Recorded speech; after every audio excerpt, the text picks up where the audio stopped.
En la época del Imperio Romano había tres maneras, o tenían tres maneras los romanos de interpretar el uso del poder.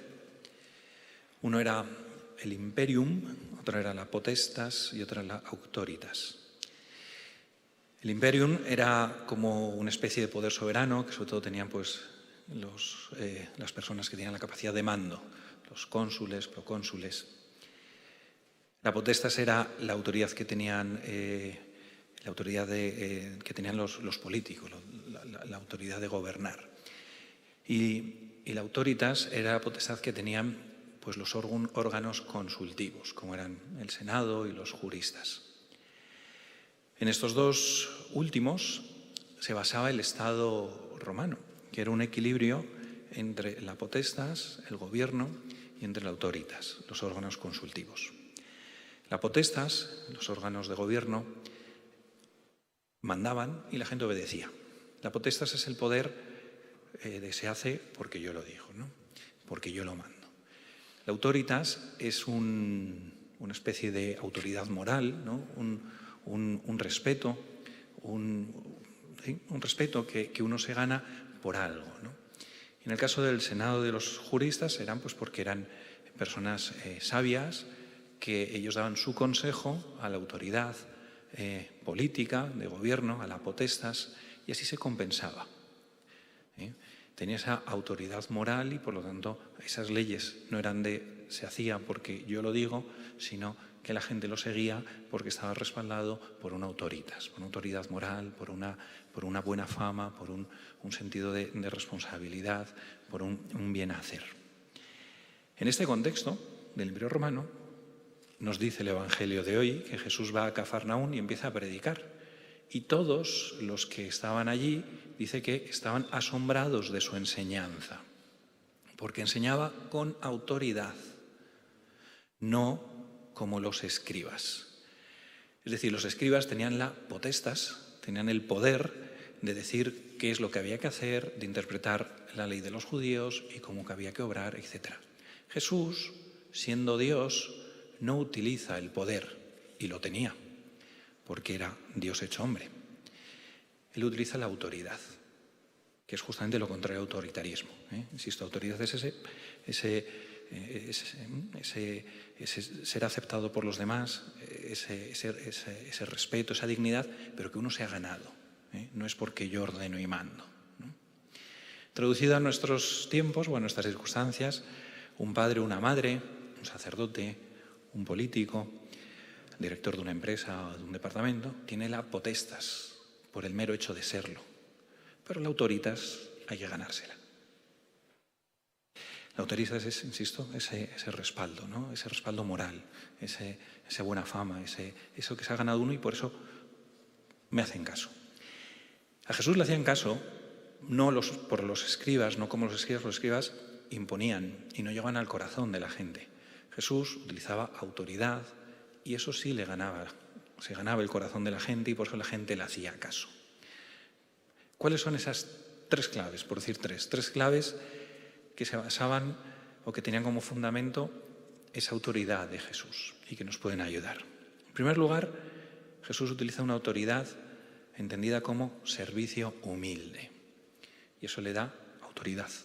Porque Él lo dijo en muchas ocasiones y se lo dijo a los suyos, quien quiera ser el primero, que sea el que más sirve.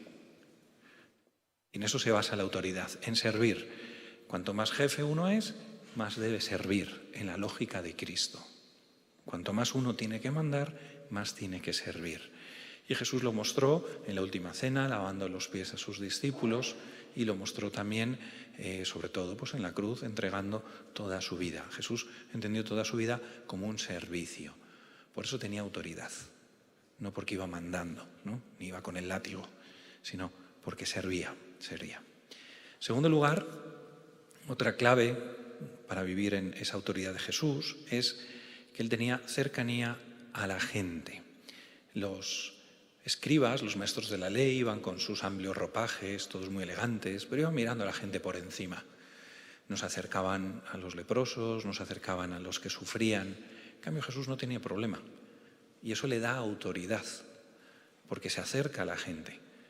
a los problemas de la gente, a la gente como está sufriendo.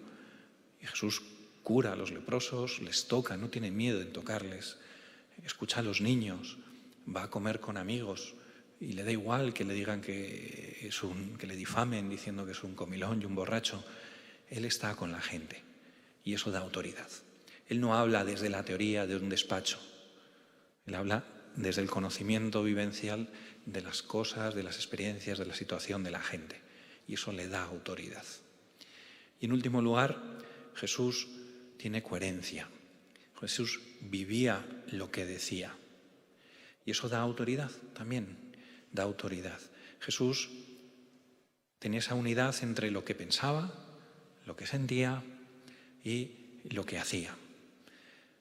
Había una unidad en toda su vida y por eso le hacían caso en lo que decía, porque él vivía lo que él decía. En cambio, los maestros de la ley y los escribas no lo hacían. Decían cosas que había que hacer, pero luego ellos estaban por encima de todo lo demás y hacían lo que les daba la gana, lo que les daba igual, ¿no? Entonces, ¿qué es lo que dice Jesús? Pues incluso de los escribas dice: haced lo que ellos enseñan, pero no hagáis lo que ellos hacen. Y les llamará sepulcros blanqueados, porque es todo fachada, pero por dentro no hay vida, hay podredumbre, están vacíos. Esa es una especie de autoridad formal, lo que tenían estos escribas. En cambio, Jesús no, tenía autoridad porque vivía en coherencia. Lo que enseñaba, lo que transmitía, él mismo lo vivía, de manera especial con los que sufrían. Pues todos en nuestra vida necesitamos de alguna manera autoridad, porque todos queremos dejar pozo en nuestra vida y todos tenemos alrededor, ya sea en el ámbito familiar, ya sea en el ámbito profesional, sea en todas las circunstancias, tenemos potestas y tenemos autoritas. Y Jesús lo que nos dice es que la potestas no lleva a nada. Sabemos que el recorrido es muy corto.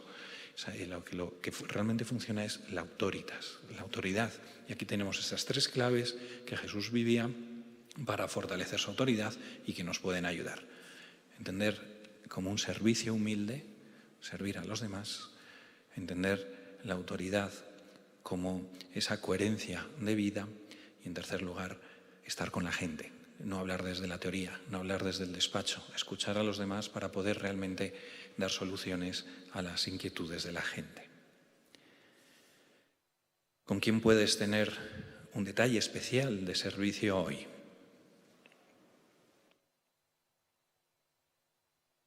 ¿Crees que hay algo con lo que estás de acuerdo, que piensas o que dices, pero que no vives, que no hay esa unidad? ¿Qué puedes hacer al respecto esta semana?